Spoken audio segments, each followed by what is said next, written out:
بس يكون عندهم تصوير كليب بفرجيكم كيف البيت بيصير. تفضل. نزلنا الخزن كله على الارض. شوفوا. اوكي ايه شلوف حبيبي شلوف بعد. تفرجيكم غرفتي شو صار فيها. ولي نكشنا الدنيا. شوفوا. طلعت هدول بالبداية. رجعوا غيروا كل اللباس. طلعت هدول.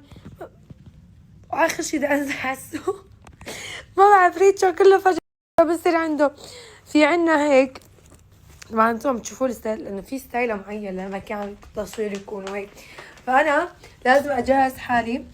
كالعادة الميك اب رح يكون بالسيارة.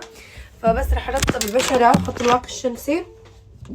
ريتشو ليلي نهاري. كده حطيت سيروم. هون رح احط ترطيب النهاري.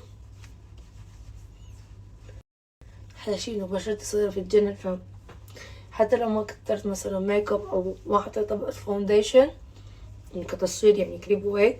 فانا رواق بمهرة زمانك طلعت لي كانت حبة هون يا عمي دخيلكم ما عرفت كيف اخفيها.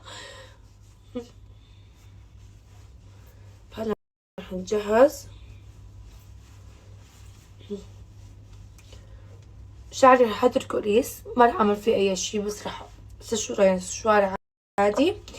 وشو كمان انه الستايل ما بده شي بالشعر يعني حركات وهيك عرفتوا.